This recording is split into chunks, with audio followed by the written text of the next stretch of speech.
So hi everyone welcome to Sridhar CC. So ఈరోజు afternoon స్లాట్లో జరిగిన ఎన్టీపీసీ జిఎస్ క్వశ్చన్స్ గురించి ఎక్స్ప్లెనేషన్ చూద్దాం. సో ఇవన్నీ మెమరీ బేస్డ్ క్వశ్చన్స్ కదండి. Let's see one by one questions మాట్లాడదాం. ద ఫస్ట్ క్వశ్చన్ ఏమన్నారంటే let's see the first question ఏంటంటే సో ఎక్స్పాండ్ ఎంఎస్ డాస్ అని అడిగారండి. సో ఇది ఒక కంప్యూటర్ రిలేటెడ్ క్వశ్చన్ కదా. సో డాస్ అంటే ఫుల్ ఫామ్ ఏంటవుతుందంటే ఎంఎస్ అంటే we know that is Microsoft. DOS అంటే that is disc operating system అంటాం. సో డివైస్ అంటే ఏంటి, డిస్క్ ఆపరేటింగ్ సిస్టమ్ కింద కన్సిడర్ చేస్తాం. This is one question. So అలాగే ఇంకొన్ని కంప్యూటర్ రిలేటెడ్ అబ్రివేషన్స్ గురించి మాట్లాడుకుందాం. కంప్యూటర్ రిలేటెడ్ అబ్రివేషన్స్ మనకి కంప్యూటర్లో చాలా అబ్రివేషన్స్ ఉన్నాయండి. సో డే వన్ దగ్గర నుంచి ఈ రోజు వరకు కంప్యూటర్స్లో almost I covered lot of abbreviations. అలాగే ఈ రోజు ఇంకొన్ని అబ్రివేషన్స్ గురించి మళ్ళీ మాట్లాడుకుందాం. Let's see what are the abbreviations are there. First abbreviation is you can say GSM. So GSM అంటే ఫుల్ ఫామ్ ఏంటి, global system for mobile communication. The answer should be ఏమవుతుంది, GSM full form is global system for mobile communication కిందకి మాట్లాడతాం. System for ఓకేనా mobile communication అవుతుంది. సరే అలాగే then what is the full form of ఇంకొక abbreviation కూడా ఉంది కదా. That is the meaning is consider as IDN. So IDN అంటే మీనింగ్ ఏంటంటే ఇంటిగ్రేటెడ్ డిజిటల్ నెట్వర్క్ అంటాం. ఐడిఎన్ అంటే మీనింగ్ ఏంటి, ఇంటిగ్రేటెడ్. సో ఒక్కొక్కటి రెండు రెండు సార్లు చొప్పున చెప్తాను చూడండి. So IDN meaning is integrated digital network అవుతుంది. సో జిఎస్ఎం అంటే మీనింగ్ అయింది కదా, global system for mobile communication, that is called as GSM. This is integrated digital network. ISDN అంటే ఫుల్ ఫామ్ ఏంటి, integrated service digital network. So integrated service digital network. So MBR అంటే memory buffer register అవుతుంది. Memory buffer register ని MBR కిందకి consider చేస్తాం. Then next one is MPEG అంటే meaning ఏంటారంటే that is moving photographic export group అవుతుంది. So moving photographic export group, that is called as MPEG అవుతుంది. Then moving photos export group అండి, moving photos export group. JPEG అంటే joint photographic export group కింద consider చేస్తాం. That is meaning is JPEG. Next one is PNG అంటే ఏంటి, that is portable graphic format అంటాం. So ఇక్కడ మనకి ఎన్ అనేది కనబడదు. సో కాబట్టి పిఎన్జీ అంటే పోర్టబుల్ గ్రాఫిక్ ఫార్మాట్ ని పిఎన్జీ కిందకి కన్సిడర్ చేస్తాం.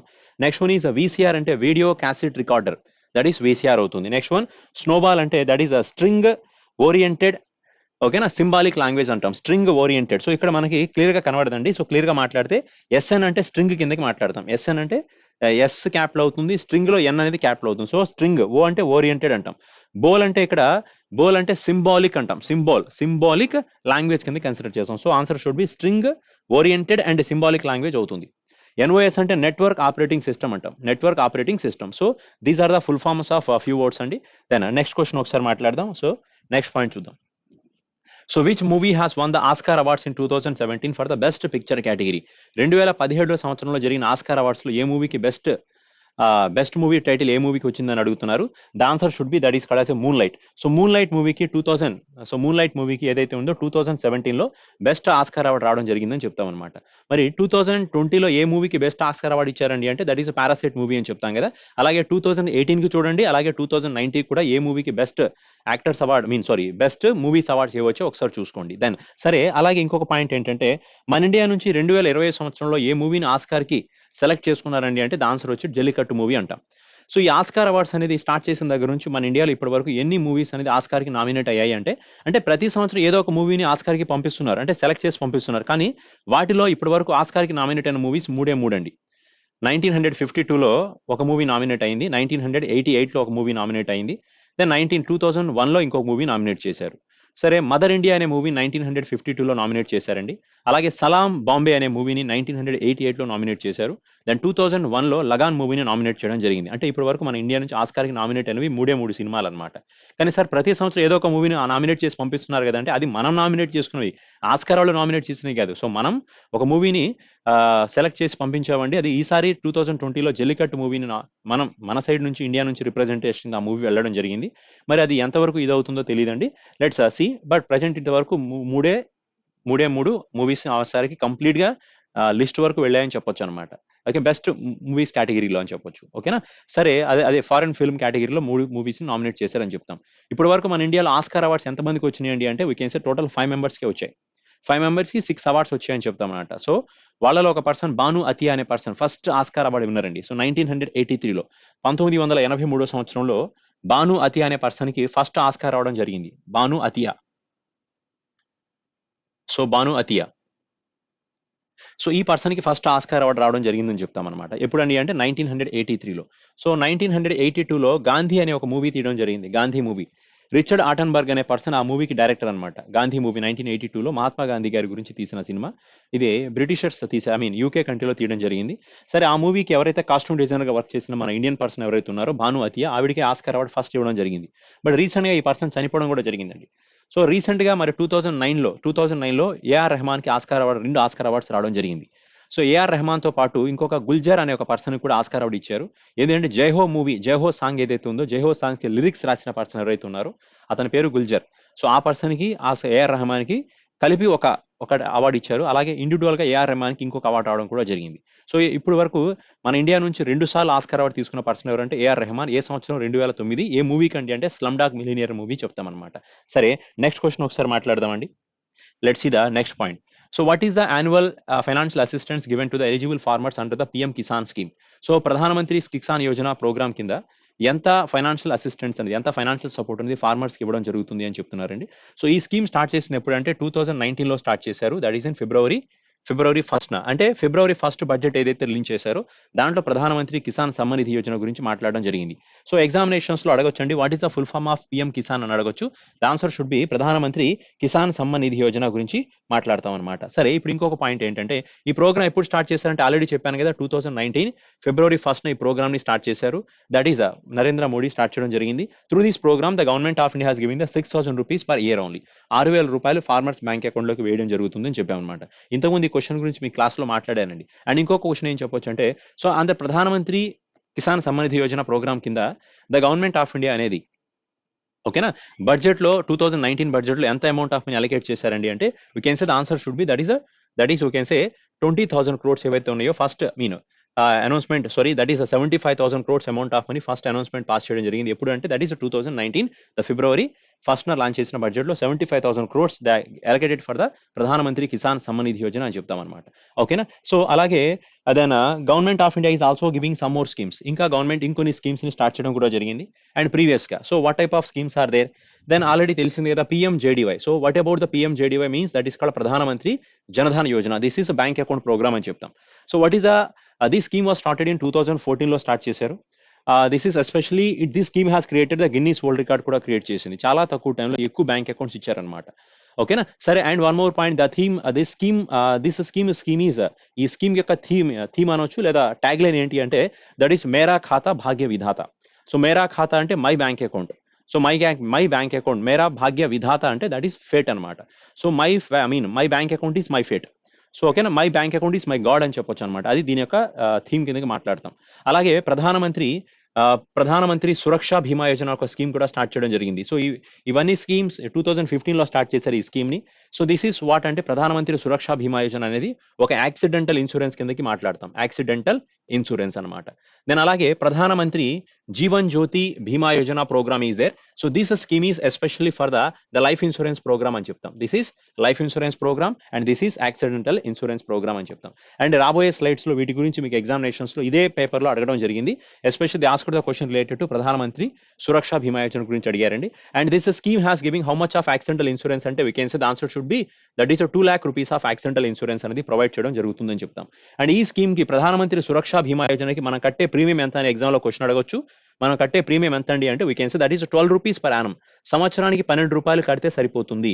Then what about this scheme Pradhan Mantri Jeevan Jyoti Bima యోజనకి స్కీమ్ ఎంత? That is yearly we have to pay 330 rupees per annum. సంవత్సరానికి 330 రూపాయలు కట్టాల్సి వస్తుంది. So that is one more scheme అని చెప్తాం. సరేనా. నెక్స్ట్ క్వశ్చన్ ఒకసారి మాట్లాడదామండి. Next one. So which year A R Rahman has got the 2 Oscar awards? Already చెప్పాను 2009లో ఏఆర్ రెహమాన్ కి మొత్తం 2 ఆస్కార్ అవార్డ్స్ వచ్చాయి. సో ఏ మూవీ కండి అంటే we can say the answer should B slum dog millionaire. Slum dog millionaire అనే movie ఏదైతే ఉందో, సో ఈ మూవీకి ఏఆర్ రెహమాన్ కి ఎన్ని ఆస్కార్ అవార్డ్స్ వచ్చాయంటే we can say the answer should B total 2 Oscar awards. 2 Oscar awards ఎవరితో కలిపి ఇచ్చారంటే గుల్జర్ అనే ఒక పర్సన్ తో కలిపి ఇవ్వడం జరిగింది. అతను లిరిక్స్ రైటర్ అనమాట. First lyrist person has got the Oscar award. His name is Gulzar. సరేనా. ఇంకొక పాయింట్ అంటే ఈ స్లమ్ డాగ్ మిలీనియర్ మూవీ మొత్తం ఎన్ని ఆస్కార్ అవార్డ్స్ గెలుచుకుంది అండి అంటే we can say that total 8 Oscar awards వచ్చాయి. ఎక్కువ ఆస్కార్ అవార్డ్స్ 2009లో ఈ మూవీకి రావడం జరిగింది. There are total 8 awards, 8 nominations, 8 awards this movie has got. Best director కూడా ఈ మూవీకి వచ్చింది. బెస్ట్ మ్యూజిక్ డైరెక్టర్ అవ్వచ్చు, బెస్ట్ లిరిక్ రైటర్ అవ్వచ్చు, ఇలా చాలా అవార్డ్స్, మొత్తం 8 అవార్డ్స్ ఈ మూవీకి రావడం జరిగింది. దట్ ఈస్ 2009లో జరిగిందని చెప్తాం అనమాట. దెన్ సరే, సో దెన్ నెక్స్ట్ పాయింట్ ఏంటంటే దెన్ చూడండి ఒకసారి. Next question. So who was the founder of Instagram? So Instagram కి ఫౌండర్ ఎవరు అని అడుగుతున్నారు. సో ఇన్స్టాగ్రామ్ స్టార్ట్ అయింది ఎప్పుడంటే 2010లో ఇన్స్టాగ్రామ్ ని స్టార్ట్ చేశారు. So who was the founder అంటే హిస్ నేమ్ ఈస్ కలాసే. ఇద్దరు ఉన్నారండి, the Kevin Strom and another one is Mike Krieger. So ఇద్దరు పేర్లు చూడండి, కెవిన్ సిస్ట్రోమ్ అనే పర్సన్ ఒకరు, అలాగే మైక్ క్రీగర్ అనే పర్సన్ ఇంకొకరు అనమాట. వీళ్ళిద్దరూ 2010లో ఇన్స్టాగ్రామ్ ని స్టార్ట్ చేశారు అని చెప్తాం.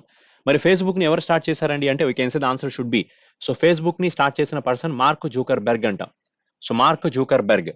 సో ఈ మార్క్ జూకర్ బెర్గ్ ఫేస్బుక్ ని లాంచ్ చేశారు. దట్ ఈస్ 2004లో లాంచ్ చేయడం జరిగింది.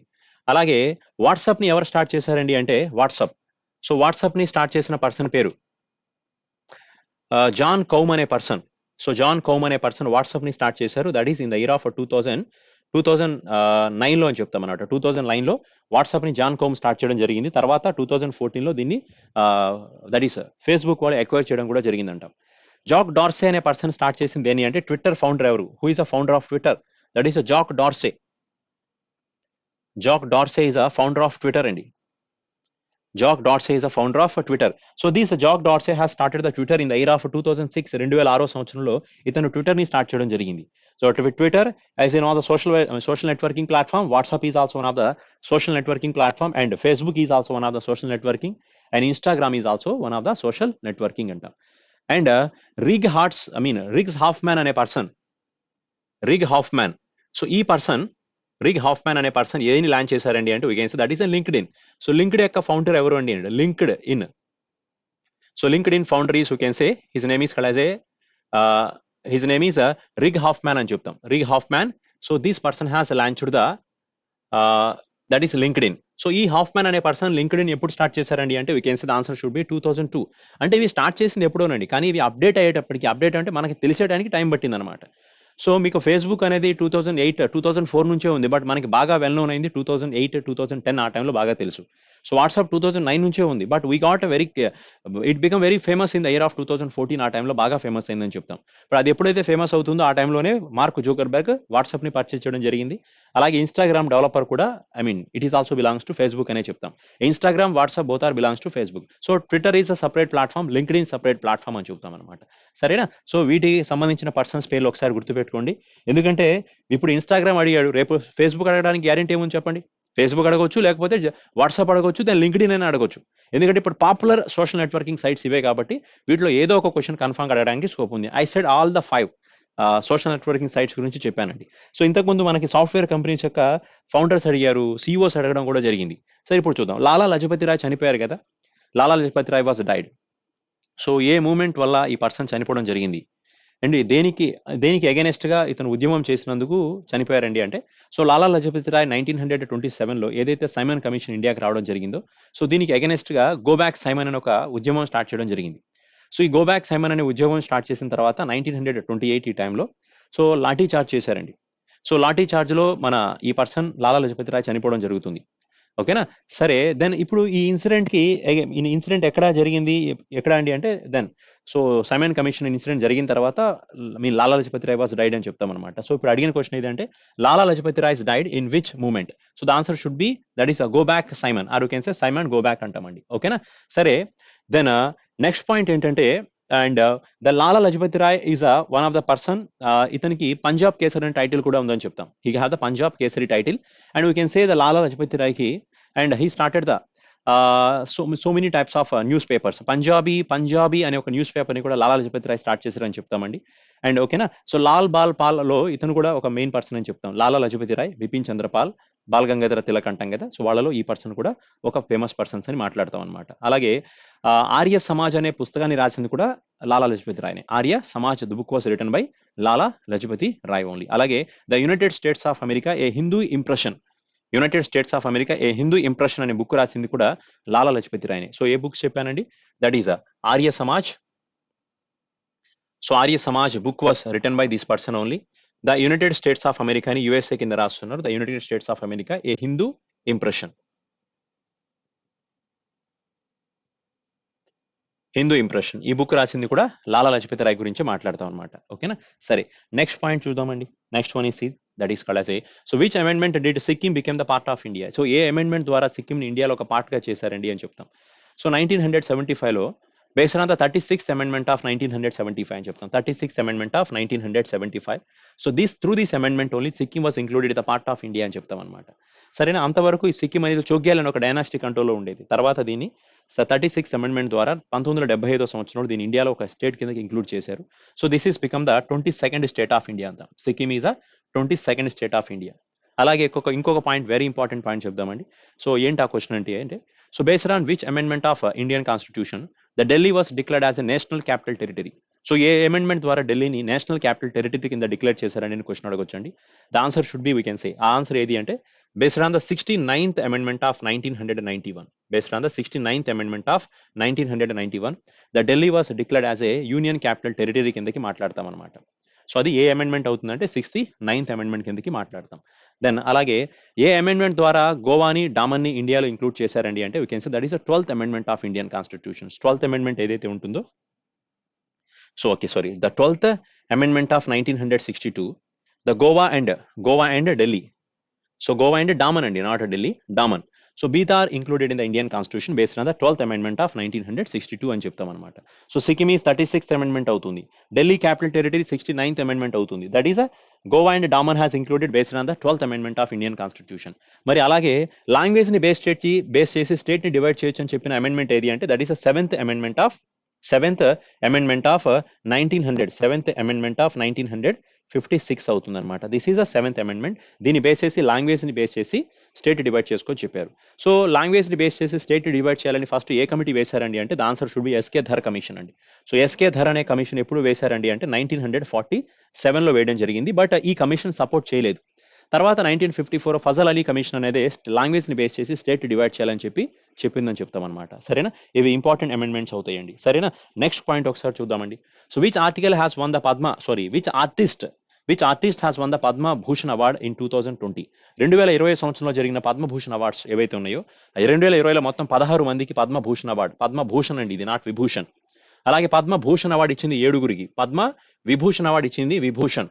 So this is given for 7 persons. This is Padma Bhushan అంటాం. 118 మందికి పద్మశ్రీ అవార్డ్స్ ఇచ్చారు, Padma Shri. Total 141 members received the Padma awards. Padma awards ఎంతమందికి ఇచ్చారండి అంటే 141 మందికి పద్మ అవార్డ్స్ ఇవ్వడం జరిగిందని చెప్తాం. వాళ్ళలో 12 మంది చనిపోయిన వాళ్ళకి పద్మ అవార్డ్స్ ఇవ్వడం జరిగిందంటాం. ఓకేనా. సరే, ఇప్పుడు క్వశ్చన్ ఏంటంటే ఈ పద్మ విభూషణ్ గురించి అడగలేదండి వాడు, పద్మభూషణ్ గురించి అడిగాడు. పద్మ విభూషణ్ అయితే మొత్తం 7గురికి వచ్చిందని చెప్పాం. ఓకేనా. అండ్ వాళ్ళలో జార్జ్ ఫెర్నాండెస్ అనే ఒక పర్సన్ ఉన్నారు. దెన్ అలాగే Sushma Swaraj is also there, Arun Jaitley కూడా ఉన్నారు. అలాగే చినాలాల్ మెహతా అనే పర్సన్ కూడా ఉన్నారని, చిన్లాల్ మెహతా అతనికి ఇచ్చారు. దెన్ అనిరుద్ జాగ్రత్ అనే పర్సన్కి ఇవ్వడం జరిగింది, మ్యారీ కామ్కి ఇచ్చారు. అండ్ అలాగే ఒక కేరళకి సంబంధించిన ఒక స్పిరిచువల్ గురువు ఎవరైతే ఉన్నారో ఒక స్వామీజీ, తీర్థకర స్వామీజీ అనే పర్సన్కి కూడా ఈ పద్మ విభూషణ్ అవార్డు ఇవ్వడం జరిగింది. వాళ్ళలో Mary Kom is a sports person అండి. అండ్ మిగతా వాళ్ళలో ఒక పర్సన్ స్పిరిచువల్, ఈ తీర్థలాల్ స్వామీజీ ఎవరైతే ఉన్నారో అతను స్పిరిచువల్ గురువు అవుతారు. సో మిగతా ఒక ఆర్టిస్ట్కి ఒక పర్సన్, చనులాల్ మెహతా అనే పర్సన్కి ఒక మెహతా, ఆ పర్సన్కి అవార్డు ఇచ్చారు. మిగతా 3 కూడా దే ఆర్ ద పొలిటీషియన్స్ అవుతారనమాట. దెన్ ఒక పర్సన్ ఫారినర్ కూడా ఉన్నారు, ఫారిన్ కంట్రీ, అనిరుద్ జాగ్రత్ అనే పర్సన్ మారిషస్ కంట్రీ ప్రెసిడెంట్ అండి, అతనికి కూడా ఇవ్వడం జరిగిందని చెప్తాం. సరే, ఇప్పుడు పాయింట్ ఏంటంటే పద్మ విభూషణ్ అడగకుండా ఈసారి నుంచి పద్మభూషణ్ అడుగుతున్నారు. ఈ పద్మభూషణ్ అవార్డులో మొత్తం 16 మంది ఉన్నారు కదా, ఈ 16 మందిలో ఎలా అడుగుతున్నాడో తెలుసా? ఈ 16 మందిలో ఒక స్పెసిఫికల్ ఫీల్డ్కి ఒక పర్సన్కే పద్మభూషణ్ అవార్డు ఇచ్చుంటున్నారు, ఆ పర్సన్ గురించి అడుగుతున్నారు. లేకపోతే ఒకే ఫీల్డ్లో ఇద్దరికి ఇచ్చుంటారు చూస్తారు, వాళ్ళ గురించి అడుగుతున్నారు అంతే తప్ప ఇప్పుడు పబ్లిక్ అఫైర్స్లో 4గురికి పద్మభూషణ్ అవార్డ్స్ ఇచ్చారు, 4 గురించి అడగట్లేదండి. సో స్పోర్ట్స్లో ఒక పర్సన్కే ఇచ్చారు, లిటరేచర్లో ఇద్దరికి ఇచ్చారు. ఇప్పుడు చూడండి ఇదేంటిది? సో దిస్ ఈస్ ఆర్ట్ కదా, ఆర్టిస్ట్ ఒకే పర్సన్కి ఇవ్వడమే జరిగింది. ఇలాంటి క్వశ్చన్సే టార్గెట్ చేస్తున్నాడు. కాబట్టి ఇప్పుడు అలాంటి క్వశ్చన్స్ మొత్తం ఒక 4 క్వశ్చన్స్ వరకు ఉన్నాయి, ఆ 4 గురించి మాట్లాడదాం. సో ఇప్పుడు అడిగింది ఆర్టిస్ట్ కదా, ఆర్టిస్ట్లో ఏ పర్సన్కి పద్మభూషణ్ అవార్డు ఇచ్చారండి అంటే we can say that is Ajay Chakravarti అనే పర్సన్కి ఇవ్వడం జరిగింది. This person has from artist, ఇతను ఒక యాక్టర్ అని చెప్పొచ్చు అనమాట. He's one of the artist అని చెప్తాం. అతనికి ఇచ్చారండి, Ajay Chakravarti has got award. దాని తర్వాత ఇంకో స్పోర్ట్స్లో ఎవరికి పద్మభూషణ్ అవార్డు ఇచ్చారండి అంటే నిన్న క్లాస్లో చెప్పాం, ఇంతకుముందు ఎగ్జామ్లో అడిగాడు ఈ క్వశ్చన్ అనేది. పివి సింధుకి అవార్డు ఇచ్చారని చెప్తాం. ఎవరికి ఇచ్చారండి? పివి సింధుకి అవార్డు రావడం జరిగిందని చెప్తాం. సో కాబట్టి స్పోర్ట్స్లో ఇచ్చింది ఎవరికంటే పివి సింధు. అండ్ ఇంకా లిటరేచర్లో కూడా ఇంతకుముందు స్లాట్లో అడగడం జరిగింది. లిటరేచర్లో ఎవరికి ఇచ్చారంటే జగదీష్ సేతు, మనోజ్ దాస్, వీళ్ళిద్దరికి లిటరేచర్లో ఇచ్చారని చెప్పాం. ఇప్పుడు అలాగే లిటరేచర్లో క్వశ్చన్ వచ్చింది, స్పోర్ట్స్లో క్వశ్చన్ వచ్చింది, అలాగే ఆర్ట్లో అజయ్ చక్రవర్తి అనే పర్సన్, వీళ్ళు ముగ్గురు అయిపోయారు. ఇంకా మిగిలింది ఎవరండి అంటే ఒకసారి చూద్దాం.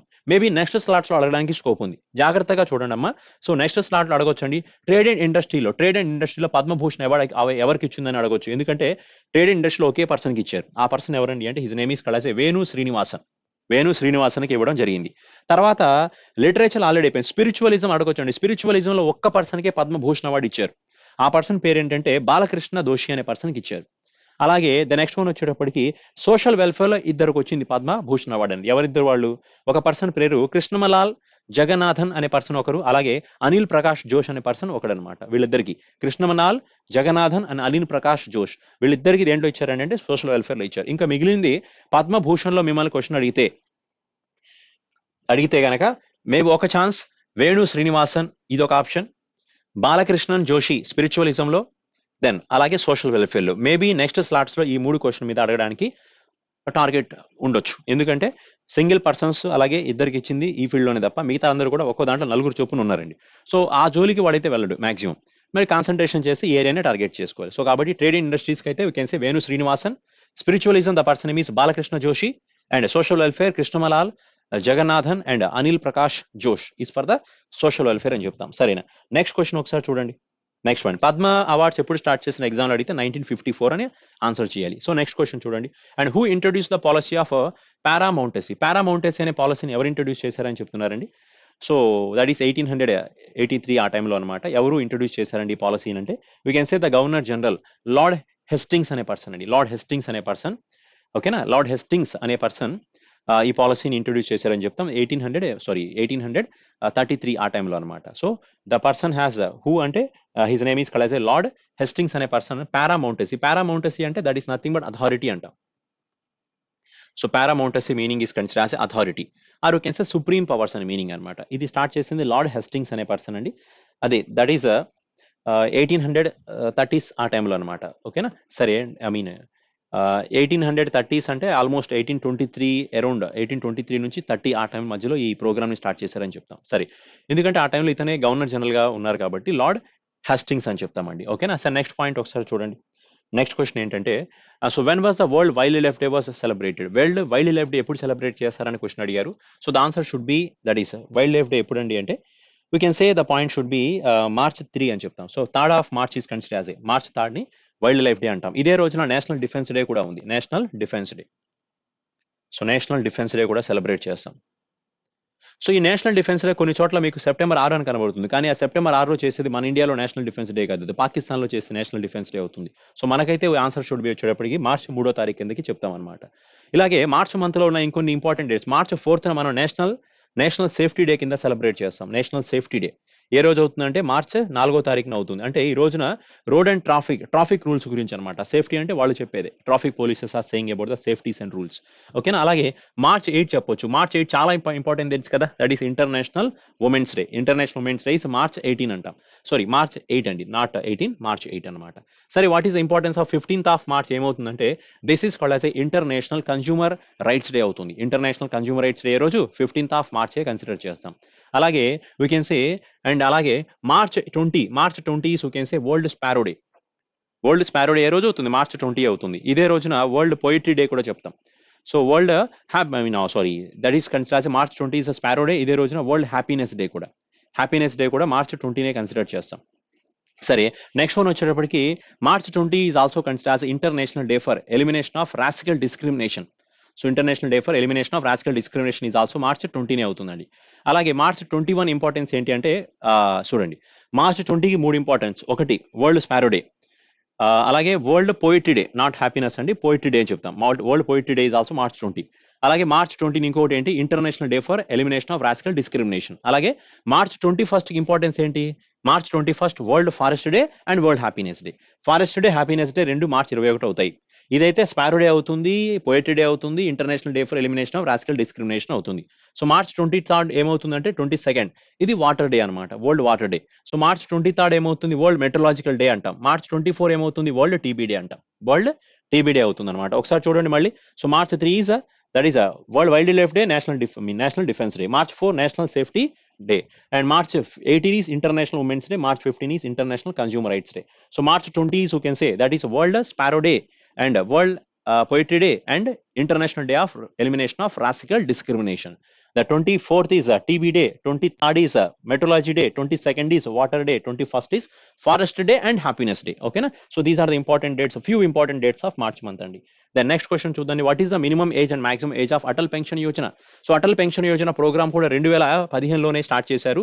This is program has given the dedication for Atal Bihari Vajpayee. So Atal Bihari Vajpayee గారు ఉన్నారు చూసారా, అతనికి, సో వాజ్పేయి గారికి ఈ ప్రోగ్రామ్ ని డెడికేట్ చేశారండి.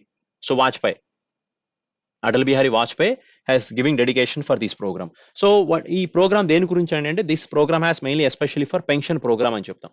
ఈ ప్రోగ్రామ్ దేనికి, 60 years ఆఫ్ ఏజ్ దాటిన తర్వాత పెన్షన్ తీసుకోవడం కోసం. So what is the minimum age to get a pension? Minimum age is that is 18 years. So A age లో తీసుకోవచ్చు అంటే మినిమం 18 years అంటామండి. మాక్సిమం వచ్చేటప్పటికి 40 సంవత్సరాలు, 40 years of age is considered as a maximum age కిందకి చెప్తాం అనమాట. Minimum 18, maximum 40 years లోపు ఈ ప్రోగ్రామ్ ని మనం తీసుకోవచ్చు. But you will get a pension after 60. Pension ఎప్పటి నుంచి వస్తుంది? 40 నుంచి రాదండి. The pension you can get for after 60 years. 60 సంవత్సరాల తర్వాత నుంచి మనం పెన్షన్ తీసుకోవచ్చు. After 60 years you can get the pension అని చెప్తాం అనమాట. ఓకేనా?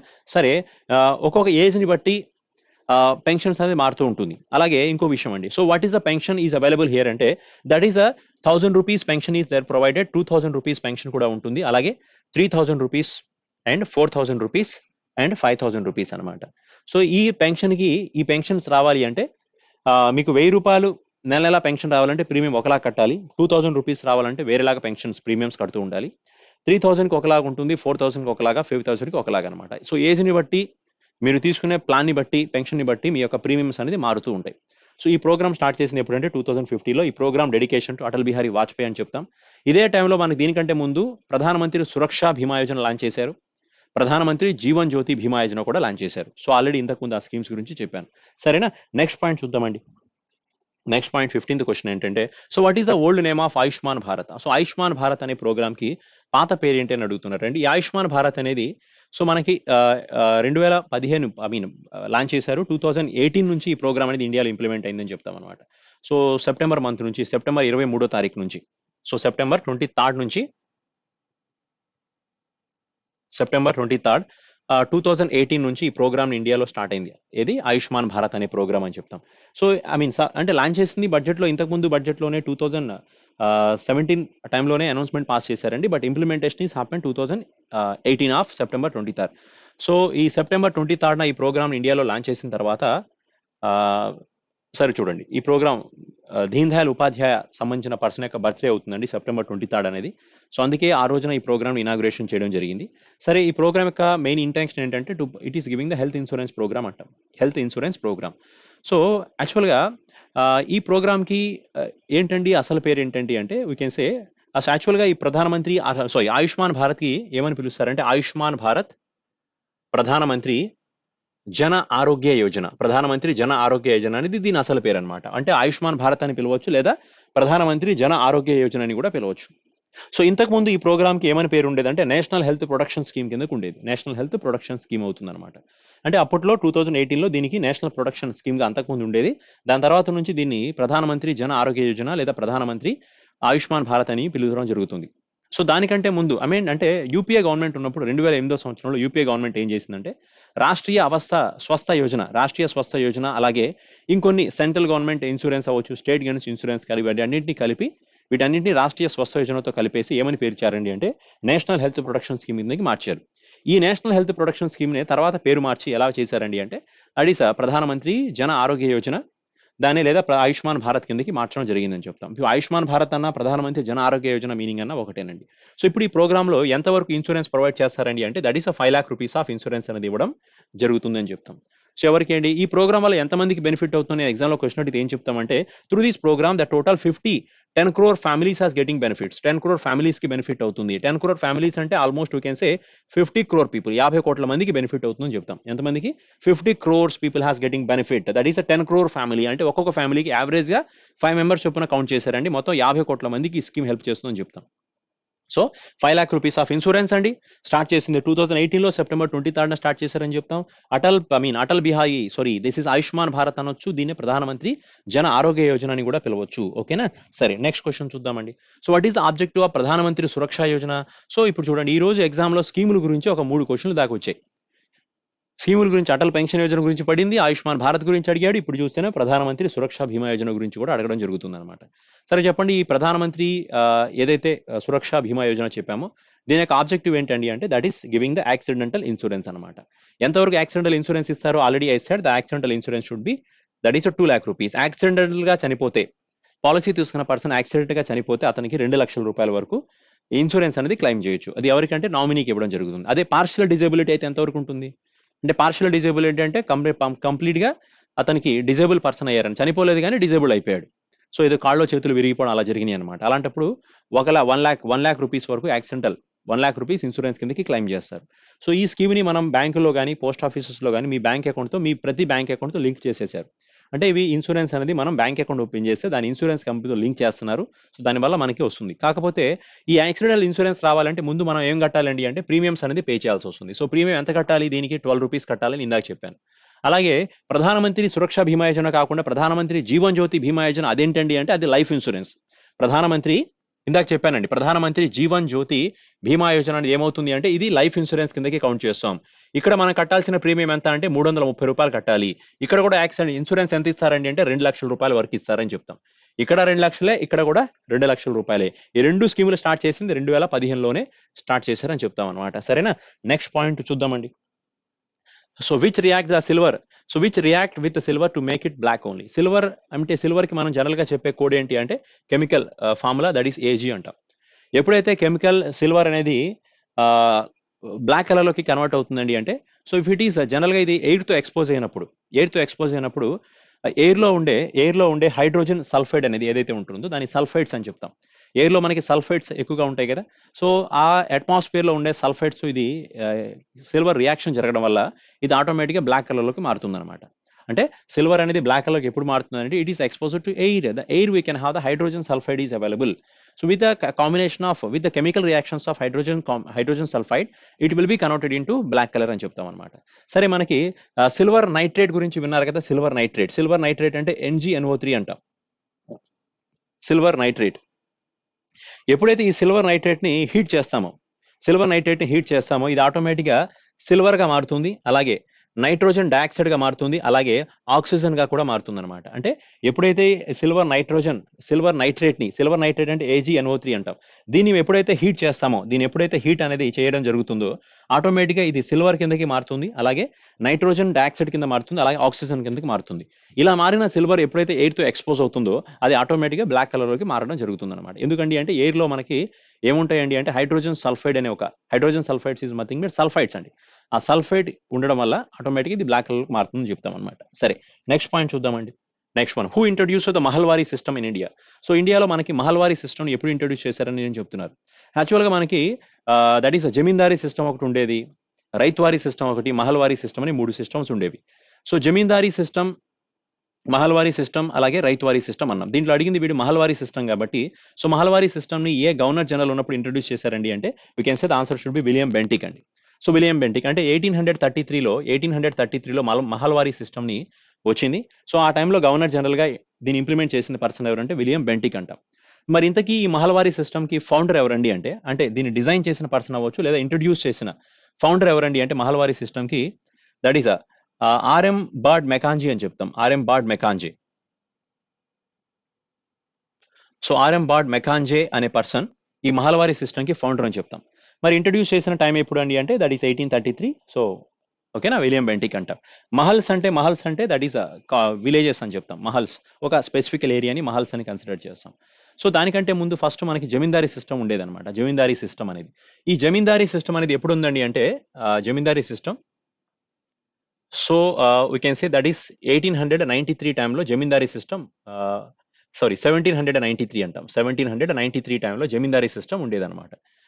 ఓకేనా. సో ఈ టైంలో ఈ జమీందారీ సిస్టమ్ కి ఫౌండర్ ఎవరండి అంటే జాన్ షోర్ అనే పర్సన్ దీనికి ఫౌండర్ గా యాక్ట్ చేశారు. జాన్ షోర్. ఓకే. సో ఈ జాన్ షోర్ ఈ ఫౌండర్ గా యాక్ట్ చేయడం జరిగింది కదా. అండ్ ఇప్పుడు ఇక్కడ ఉన్న గవర్నర్ జనరల్ ఎవరండి అంటే ఈ టైంలో దట్ ఈస్ కార్న్వాలిస్ అనే పర్సన్ ఎవరైతే ఉన్నారో కార్న్వాలిస్. సో కార్న్వాలిస్ అనే పర్సన్ ఎవరైతే ఉన్నారో అతను అక్కడ గవర్నర్ జనరల్ కిందకి యాక్ట్ చేశారని చెప్తాం. ఇది జమీందారీ సిస్టమ్. అంటే డైరెక్ట్ గా జమీందార్స్ అనేవాళ్ళు పబ్లిక్ దగ్గర నుంచి ట్యాక్స్లు కలెక్ట్ చేసేవాళ్ళు అనమాట. ఎవరి దగ్గర నుంచి? రైతుల దగ్గర నుంచి. సో దాని తర్వాత ఏం చేశారండి అంటే ఇంకో కొత్తగా రైతువారీ సిస్టమ్ ఇంట్రడ్యూస్ చేయడం స్టార్ట్ చేశారు. రైతువారీ సో రైతువారీ సిస్టమ్ అనేది ఎప్పుడు స్టార్ట్ అయింది అంటే we can say this is in 1820 అండి. 1820లో స్టార్ట్ చేశారు. కానీ ఆంధ్రప్రదేశ్లో అయితే 1802లోనే స్టార్ట్ అయిందని చెప్తాం. ఓకేనా? ఇక్కడ లార్డ్ హాస్టింగ్స్ అనే పర్సన్ ఇక్కడ గవర్నర్ జనరల్ గా ఉన్నారు. ఎవరు? లార్డ్ హాస్టింగ్స్ అంటాం. హాస్టింగ్స్. సో లార్డ్ హాస్టింగ్స్ అనే పర్సన్ ఇక్కడ గవర్నర్ గా ఉన్నారు. నాడు వారెన్ హాస్టింగ్ కాదండి, లార్డ్ హాస్టింగ్స్ అనేది పర్సన్, ఇంకొక పర్సన్ ఉన్నారు, అతను గవర్నర్ గా యాక్ట్ చేయడం జరిగింది ఇక్కడ. దెన్ ఇక్కడ కార్నల్ రీడ్ అనే పర్సన్, థామస్ మున్రో అలాగే carnal read. So carnal read వీళ్ళు ఈ టైంలో ఈ మహల్వారీ ఏదైతే ఈ రైతువారీ సిస్టమ్ ఇంట్రొడ్యూస్ చేశారో, ఎవరు ఫౌండ్ చేశారంటే, ఎవరి యొక్క ఆలోచన అండి అది అంటే దట్ ఈస్ థామస్ మున్రో అలాగే కార్నల్ రీడ్. వీళ్ళు దీనికి ఫౌండర్స్ గా యాక్ట్ చేశారు. ఆ టైంలో లార్డ్ హాస్టింగ్స్ అనే పర్సన్ ఉన్నారు, అతను ఈ ప్రోగ్రామ్ ఇంప్లిమెంట్ చేశారు. That is 1820. కానీ ఆంధ్రాలో అయితే 1802లోనే. దీనికంటే 18 సంవత్సరాల ముందే ఆంధ్రప్రదేశ్లో రాయలసీమ దగ్గర ఆ ప్రాంతంలో ఈ రైతువారీ సిస్టమ్ ని స్టార్ట్ చేశారు. అంటే రైతువారీ సిస్టమ్ అంటే డైరెక్ట్ గా రైతులే ట్యాక్స్ కట్టే విధంగా, అంటే జమీందార్స్ అనే వాళ్ళు ఎలిమినేట్ చేశారు. మిడిల్ మ్యాన్స్ లేకుండా డైరెక్ట్ గా రైతుల ట్యాక్సులు కట్టే సిద్ధాంతాన్ని ఫస్ట్ ఇంప్లిమెంట్ చేసింది. దాన్ని రైతువారీ సిస్టమ్ అని చెప్తామండి. ఇంట్రొడ్యూస్ చేసిన పర్సన్ పేరు లార్డ్ హాస్టింగ్స్ అంటాం. ఫౌండర్ ఎవరంటే Thomas Munro and Colonel Read అని కూడా మాట్లాడతాం అనమాట. సరే, నెక్స్ట్ క్వశ్చన్ ఒకసారి చూద్దామండి. Let's see the next bit. So when was the last Mahakumbh Mela? So Mahakumbh Mela ఎప్పుడు జరిగిందని చెప్తాం. సో జనరల్ గా కుంభమేళ ఇలాంటివన్నీ 12 సంవత్సరాలకు ఒకసారి జరుగుతాయి. సో 6 సంవత్సరాలకు ఒకసారి జరిగితే అది అర్ధ కుంభమేళ అవుతుంది అనమాట. సో 12 సంవత్సరాలకు ఒకసారి జరిగింది కాబట్టి ఈ కుంభమేళ ఎప్పుడు జరిగిందంటే 2012లో జరిగింది. అదే మహాకుంభమేళ అంటాం. సో ఈ కుంభమేళ ఎక్కడ జరిగిందంటే హరిద్వార్లో జరిగింది. ఉత్తరాఖండ్ స్టేట్ లో హరిద్వార్లో ఈ కుంభమేళ జరిగిందని చెప్తాం. అదే మరి 2018 టైంలో కూడా 2019లో అర్ధ కుంభమేళ జరిగింది. సో ఇది ఎక్కడ జరిగిందంటే ప్రయాగరాజ్, దాన్ని అలహాబాద్ అని కూడా పిలుస్తాం. సో అలహాబాద్ అయితే ప్రయాగరాజ్ అని కూడా కన్సిడర్ చేస్తాం కదా. అక్కడ 2012లో మహాకుంభమేళ జరిగిందని చెప్తాం అనమాట. ఓకేనా? సరే, దెన్ నెక్స్ట్ పాయింట్ ఒకసారి చూడండి. నెక్స్ట్ క్వశ్చన్ ఏంటంటే mitochondria present in which organism? So mitochondria అనేది ఎక్కడ ఉంటుందని నేను చెప్తున్నామండి. జనరల్ గా ఇది ప్లాంట్స్ లో ఉంటుంది మైటోకాండ్రియా. అలాగే then we can say plants and animals రెండిట్లో కూడా మైటోకాండ్రియా అనేది ఉండడం జరుగుతుంది అనమాట. This is one of the biology related question. This is present in both plants and animals అని కన్సిడర్ చేస్తాం. Let's see the another point is what are the main tributaries of Sindhu river? So Indus river ఏదైతే ఉందో దానికి main tributaries ఎన్ని అంటే we can say the total 5 tributaries కదా. So దాంట్లో ఒకటి ఏంటంటే దట్ ఈస్ జీలం అవ్వచ్చు, చీనాబ్ అవ్వచ్చు, రవి అవ్వచ్చు, బియాస్ అండ్ సట్లజ్. సో ఇవి మొత్తం సింధు రివర్కి ఉన్న 5 ఉపనదులు అని చెప్తాం. ఈ 5 ఉపనదుల్లో పెద్ద ఉపనది ఏదండి అంటే ఆన్సర్ వచ్చేటప్పటికి సట్లజ్ అవుతుంది అనమాట. సట్లజ్ అనేది పెద్ద ఉపనది అవుతుంది. సో ఇండియాలో ఫ్లో అయ్యే ట్రిబ్యూటరీస్ లో బిగ్గెస్ట్ ట్రిబ్యూటరీ ఏదండి అంటే ఆన్సర్ వచ్చేటప్పటికి యమునా రివర్ అంటాం. ఇండియాలో ఉన్న ట్రిబ్యూటరీస్ లో ఇండియాలో ఫ్లో అయ్యే ట్రిబ్యూటరీలో ఏది పెద్ద tributary? So which is the largest tributary in Indian flowing rivers అంటే we can say the answer should be Yamuna అవుతుంది అనమాట. కానీ ఇండియా నుంచి వెళ్ళే వాటిలో ఏది లార్జెస్ట్ ట్రిబ్యూటరీస్ అవుతుందంటే the answer should be Sutlej అవుతుంది. ఎందుకంటే సట్లజ్ రివర్ అనేది ఒక ఇండియాలోనే కాదండి. యమునా రివర్ అని కూడా కంప్లీట్ గా ఇండియాలోనే ఫ్లో అవుతుంది. కానీ సట్లజ్ అలా కాదండి. సట్లజ్ రివర్ అనేది ఎక్కడో టిబెట్ లో పుట్టిన సట్లజ్ రివర్ వచ్చి సో ఫైనల్ గా మన ఇండియాలోకి వచ్చి ఆల్మోస్ట్ 1700 కిలోమీటర్స్ ట్రావెల్ చేసి ఇండియాలోకి వచ్చిన తర్వాత ఇది ఇండస్ రివర్ లో కలవడం జరుగుతుంది. సో కాబట్టి ఇది ఇండియాలోనే ఎక్కువ ఫ్లో అవ్వట్ల. So largest tributary in India అంటే we can say the answer should be Yamuna అని చెప్పాలి. కానీ ఇండియాలో కాకుండా ఇండియాలోకి లార్జెస్ట్ ఫ్లో అవుతూ ఇండియాలోకి వచ్చిన ట్రిబ్యూటరీస్ ఏమవుతున్నాయి అంటే ఒకటి సట్లజ్ రివర్ గురించి మాట్లాడతాం అనమాట. ఆల్మోస్ట్ 1300 కిలోమీటర్స్ వరకు యమునా రివర్ ఉంటుందండి. ఇది మోర్ దాన్ 1700 కిలోమీటర్స్ ఉందని చెప్తాం అనమాట. ఈ సట్లజ్ రివర్ మీద కన్స్ట్రక్షన్ చేసిన ఒక డ్యామ్ పేరు ఏంటంటే భాకరానంగల్ డ్యామ్ ఉంటుంది. సో భాకరానంగల్ డ్యామ్ అనేది సట్లజ్ రివర్ మీద కన్స్ట్రక్షన్ చేశారు. హిమాచల్ ప్రదేశ్ పంజాబ్ స్టేట్ లో ఉంటుందంటాం. పంజాబ్ స్టేట్ అంటాం. హిమాచల్ ప్రదేశ్ అండ్ పంజాబ్ స్టేట్ లో మాట్లాడతాం అనమాట. Then and next one is we can say very important dam అనేది దట్ ఈస్ సట్లజ్ రివర్ మీద కన్స్ట్రక్షన్ చేసింది. Then next one is point easy who is Michael Mackenzie? So Michael Mackenzie అనే person ఎవరైనా అడిగారు. ఇది బర్డ్ మెకాంజే కాదండి, Michael Mackenzie. So ఈ Michael Mackenzie అనే పర్సన్ యుఎస్ కంట్రీకి సంబంధించిన ఒక author, artist and curator, publisher అనమాట. ఒక పబ్లిషర్ అలాగే ఒక ఆర్టిస్ట్ అలాగే ఒక ఆథర్ అవుతారు ఇతను.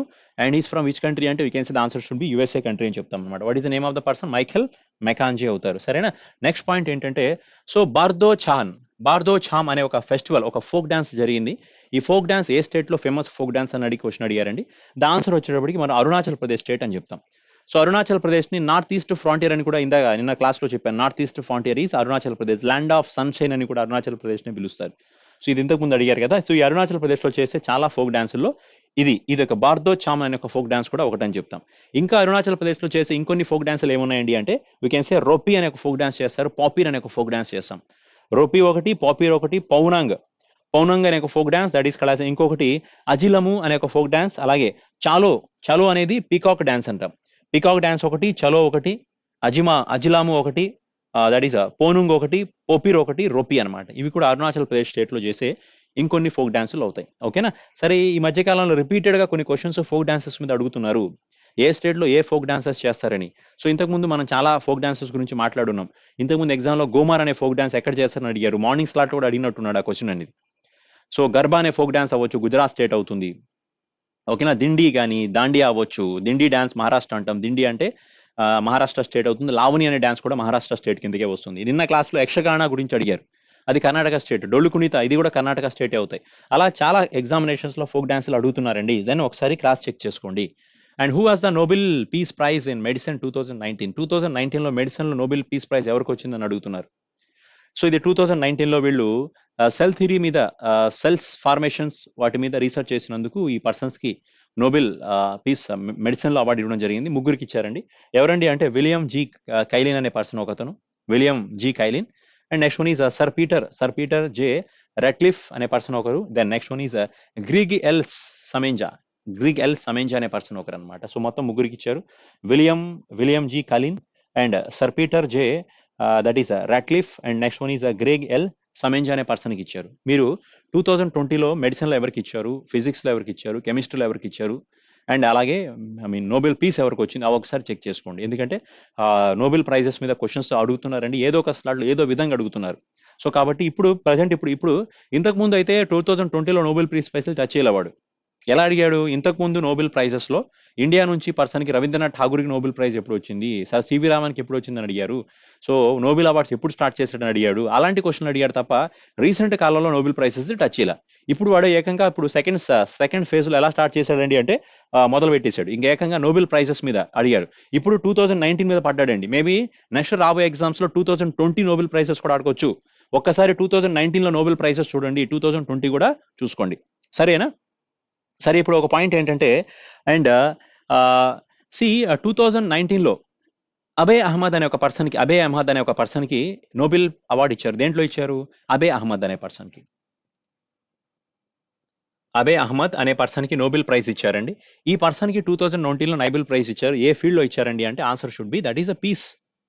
ఇథోపియా కంట్రీకి సంబంధించిన పర్సన్, ఇథోపియాకి సంబంధించి ప్రెసిడెంట్ అని చెప్తాం. ఈ పర్సన్ అబీ మహమ్మద్ అనే పర్సన్కి ఇచ్చారండి. ఇతను నోబెల్ పీస్ ఇచ్చారు. వీళ్ళకి ఇచ్చింది ఎవరైనా దేంట్లో అండి అంటే నోబెల్ మెడిసిన్ అని చెప్తాం. అలా ఒక్కొక్క ఫీల్డ్లో కొంతమందికి ఇచ్చారు. 2020లో నోబెల్ పీస్ ప్రైజ్ ఎవరికి ఇచ్చారు? 2020లో మనకు ఆల్రెడీ చెప్పానండి, వరల్డ్ ఫుడ్ ప్రోగ్రామ్కి ఇచ్చారు. వరల్డ్ ఫుడ్ ప్రోగ్రామ్కి ఇవ్వడం జరిగిందని చెప్తాం. సరే, హెన్రీ జే ఆల్టర్ అనే పర్సన్కి, హెన్రీ జే ఆల్టర్ అవ్వచ్చు, అండ్ మైగిన్ హాంగ్టాన్ అనే పర్సన్ అవ్వచ్చు. అలాగే దెన్ నెక్స్ట్ వన్ చార్లెస్ ఎం రైస్. వీళ్ళ ముగ్గురికి 2020లో మెడిసిన్లో నోబెల్ ప్రైజ్ ఇచ్చారు. ఓకేనా. హెన్రీ ఆల్టర్ అనే పర్సన్ ఒకతను, మైకేల్ హాంగ్టాన్ అనే పర్సన్ ఒకతను, అండ్ నెక్స్ట్ వన్ వచ్చేటప్పటికి చార్లెస్ ఎం రైస్. వీళ్ళ ముగ్గురికి 2020లో నోబెల్లో మెడిసిన్లో ప్రైజ్ ఇవ్వడం జరిగింది. వీళ్ళు డిఎన్ఏ రీసెర్చ్ చేసినందుకు వీళ్ళ ముగ్గురికి ప్రైజ్ ఇచ్చారని చెప్తాం అనమాట. సారీ, డిఎన్ఏ కాదండి, హెపటైటిస్ సి మీద, హెపటైటిస్ సికి సంబంధించిన రీసెర్చ్ చేసినందుకు వీళ్ళ ముగ్గురికి ఈ అవార్డు ఇచ్చారని చెప్తాం. సరే, నెక్స్ట్ పాయింట్ ఒకసారి మాట్లాడదామండి. Next one so on which date India celebrates national technology day? So ఏ రోజున మనం నేషనల్ టెక్నాలజీ డే సెలబ్రేట్ చేస్తారని అంటున్నాం. దట్ ఈస్ 1998న మే 11వ తారీఖున రాజస్థాన్లో ఉన్న పోఖ్రాన్ రేంజ్ నుంచి మన ఇండియన్ ఆర్మీకి సంబంధించిన 5 న్యూక్లియర్ బాంబ్స్ని ప్లేస్ చేయడం జరిగింది. 5 న్యూక్లియర్ వెపన్స్ని, శక్తి అనే మిసైల్స్ ని ప్లేస్ చేశారు. అది ఏ రోజు అంటే 1998 మే 11న బై ఎవరండి ప్రయోగించిన పర్సన్ ఎవరండి అంటే under the chairmanship of that is APJ Abdul Kalam. So APJ Abdul Kalam రిప్రజెంటేషన్లో, అతని అధ్యక్షత నుంచి, అతని గైడెన్స్లో ద పోఖ్రాన్ రేంజ్ నుంచి శక్తి అనే మిసైల్స్ ని ప్రయోగించడం జరిగింది. ఇది న్యూక్లియర్ బాంబ్, 5 న్యూక్లియర్ బాంబ్స్ ని క్యారీ చేసిన మిసైల్ అని చెప్పొచ్చు ఇది. సో ఇది ఇండియన్ ఆర్మీకి సంబంధించిందండి. సో కాబట్టి ఇది లాంచ్ చేసిన రోజున టెక్నాలజీ డే కిందకి సెలబ్రేట్ చేస్తాం. That is on 11th of May అవుతుందన్నమాట. దట్ ఈస్ 1998 అని చెప్తాం. సరే అలాగే మే మంత్లో మనకి ఇంకొన్ని ఇంపార్టెంట్ డేట్స్ ఉన్నాయి కదా. సో మేలో ఎక్కువగా మనం మే 31 చెప్పుకోవచ్చు. So what is the importance of May 31 అండి అంటే that is anti tobacco day గురించి మాట్లాడతాం. టొబాకో. అలాగే మే 21 కూడా చెప్పొచ్చు. ఇది యాంటీ టెర్రరిజం డే అంటాం. Anti terrorism. సో ఎందుకంటే ఈ రోజున రాజీవ్ గాంధీ గారు చనిపోయిన రోజునండి. సో రాజీవ్ గాంధీ గారిని హ్యూమన్ బ్లాస్ట్ వల్ల చనిపోవడం జరిగారు కదా, చనిపేశారు కాబట్టి ఆయన టెర్రరిజం యాక్టివిటీస్ లో చనిపోయారు కాబట్టి యాంటీ టెర్రరిజం డే కింద చెప్పారు. సో చూడండి మే ఫస్ట్ ఏమంటే తెలుసు కదా, international workers day. So international workers day మనం మే డే అని కూడా కన్సిడర్ చేస్తాం. సో ఓకేనా. సో మే ఫస్ట్ ఒకటి, మే 11 ఒకటి, 21 ఒకటి, 31 ఒకటి. చూడండి 1 is May day, 11 is technology day, 21 is terrorism day, 31 is anti tobacco day కింద చెప్తాం. అలాగే మే 12న international nurses day. International nurses day ఏ రోజు అంటామంటే 12th అని చెప్తాం. సో మే 15న ఏమంటామండి అంటే this is called as international family day. So international family day ఏమవుతుందంటే that is answer should be May 15th అంతకి మాట్లాడతాం అనమాట. So May 17th is you can say that is hypertension day అంటాం. Hypertension day. So hypertension day ఈ రోజే అవుతుంది. ఓకేనా.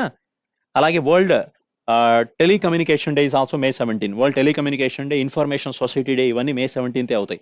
So May 18th is you can say world museum day. So museum సంబంధించిన day ఏ రోజు ఉంది అంటే you can say that is on 28th అని చెప్తాం. Biodiversity day is 22nd of May is world biodiversity day. ఓకేనా. 24th is you can say Commonwealth day కిందకి మాట్లాడతాం. మే 24th అనమాట. సో ఇవన్నీ మేలో ఉన్న కొన్ని ఇంపార్టెంట్ డేట్స్ అవుతాయి. సరే నెక్స్ట్ పాయింట్ చూద్దామండి. Let's see the next question ఏంటది అంటే, so for internet security the companies take the approval from which ministries are. Internet security కోసం కంపెనీ ఎవరి దగ్గర నుంచి అప్రూవల్ తీసుకోవాలండి అంటున్నాం. సో ఇంటర్నెట్ సెక్యూరిటీ కదా. సో సెక్యూరిటీ రీజన్స్ మీద ఎవరి దగ్గర నుంచి అప్రూవల్ తీసుకోవాలంటే ministry of that is informations and telecommunications అనొచ్చు, లేదా ఎలక్ట్రానిక్స్ మినిస్టర్ అనమాట. So you can say that is ministry of electronics and information technology. Minister of electronics and information technology IT minister దగ్గర నుంచి పర్మిషన్ తీసుకోవాలి. The currently Ravishankar Prasad is currently acting as a the information technology and electronics minister అని చెప్తాం. వాళ్ళు ఇవ్వాలి.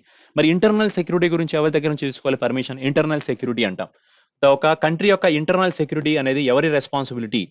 Internal security గురించి మనం permissions అయితే that is home affairs. Home minister దగ్గర నుంచి పర్మిషన్ తీసుకోవాల్సి వస్తుంది.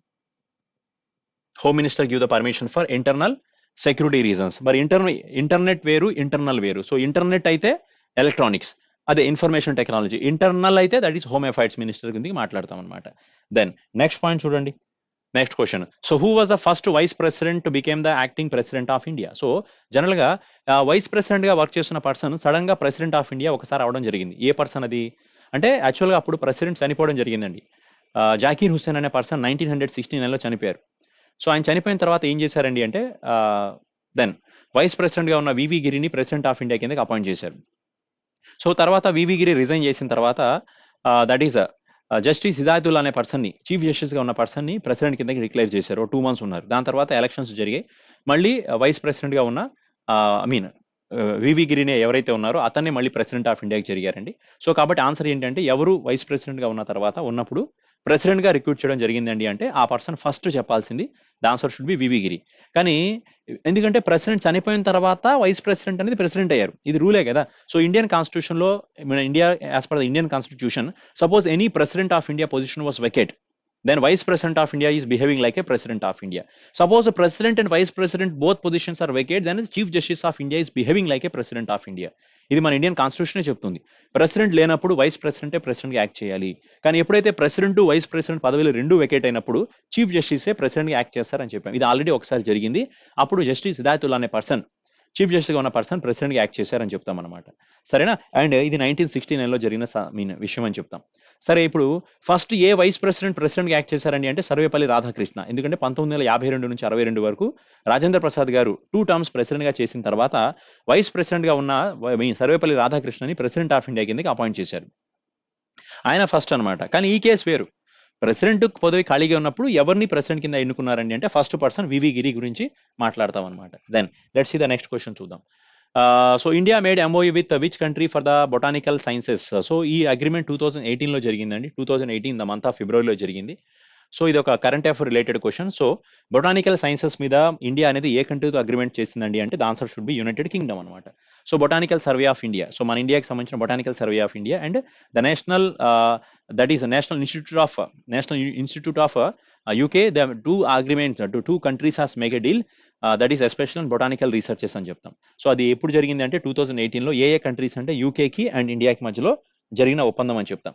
సరే నెక్స్ట్ క్వశ్చన్ ఏంటంటే so which cellular organ present our plant present only in plant only. So ప్లాంట్లో ఏ సెల్యులర్ ఆర్గన్ అనేది ప్లాంట్లో మాత్రమే ఉంటుంది అంటే ఇంకెక్కడ ఉండదండి. ఒక ప్లాంట్లో మాత్రమే ఉంటుంది, ఇంకా ఏ చోట ఉండదు.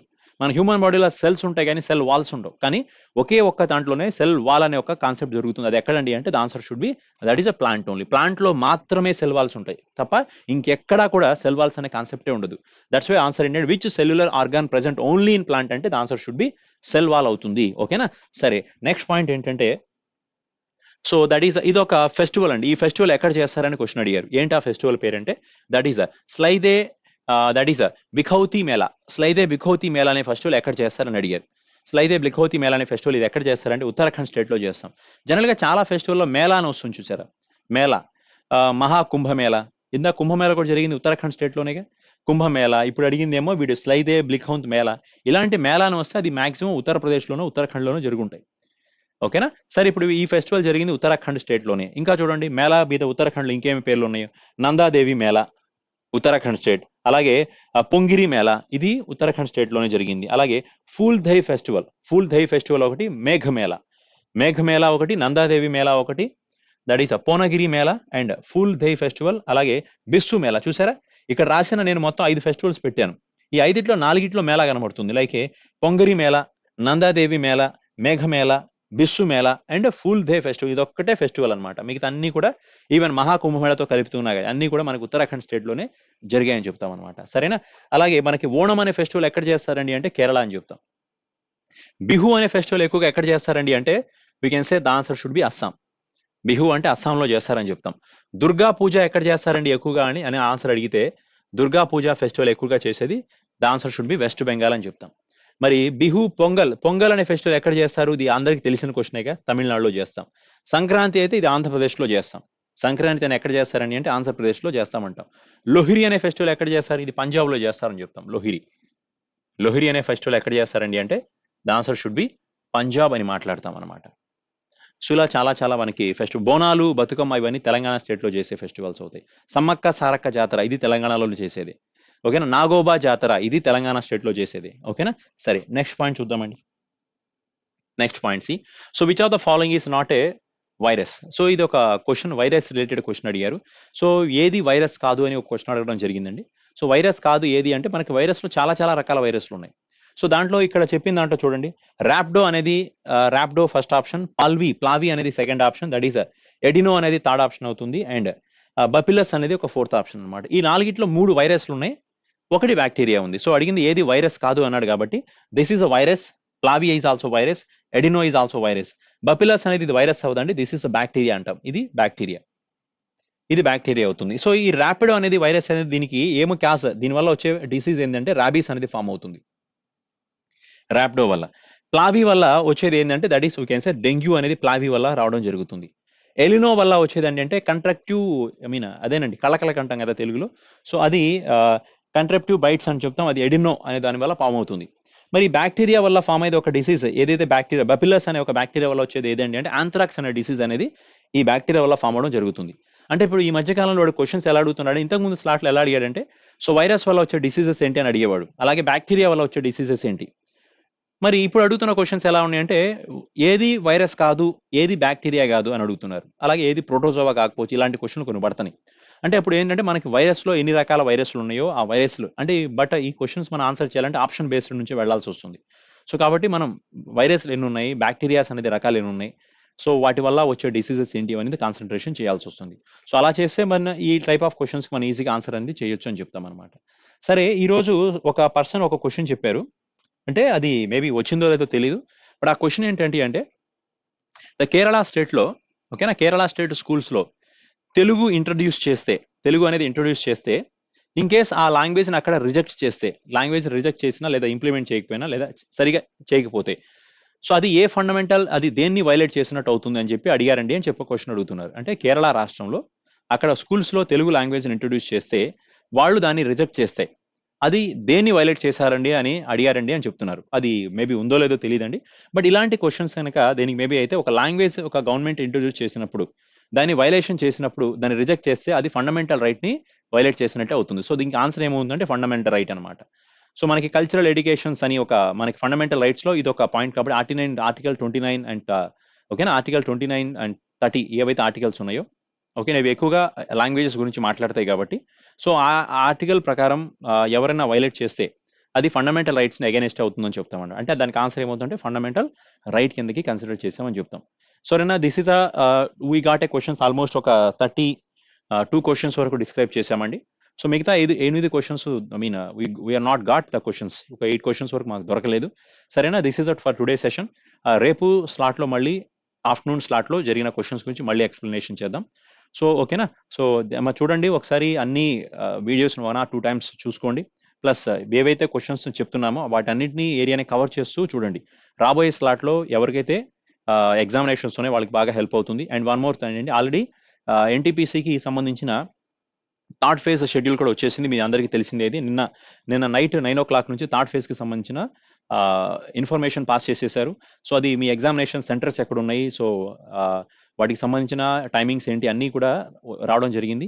సో థర్డ్ ఫేజ్ అనేది మీకు 31st of January నుంచి స్టార్ట్ అవుతుంది, February 13వ వరకు ఉందని సంగతి తెలిసిందే. సో ఆ స్లాట్లో మొత్తం ఒక 14 డేస్ వరకు ఎగ్జామ్స్ ఉన్నాయి కాబట్టి సో ఆ ఎగ్జామినేషన్స్లో కూడా ఇదే ప్యాటర్న్స్ అనేది రిపీట్ అవుతాయి, అలాగే కొత్త కొత్త క్వశ్చన్స్ వస్తూనే ఉంటాయి. అండ్ వీటికి సంబంధించిన అప్డేట్స్ ఎప్పుడు కూడా మీకు క్లాస్లో ఏ రోజు క్వశ్చన్స్ ఆ రోజు ఆఫ్టర్నూన్ స్లాట్, మార్నింగ్ స్లాట్, అలాగే ఆఫ్టర్నూన్ స్లాట్ క్వశ్చన్స్ ఎక్స్ప్లెనేషన్ చేద్దాం. ఓకేనా, this is for today sessions. Okay, thank you very much and good night.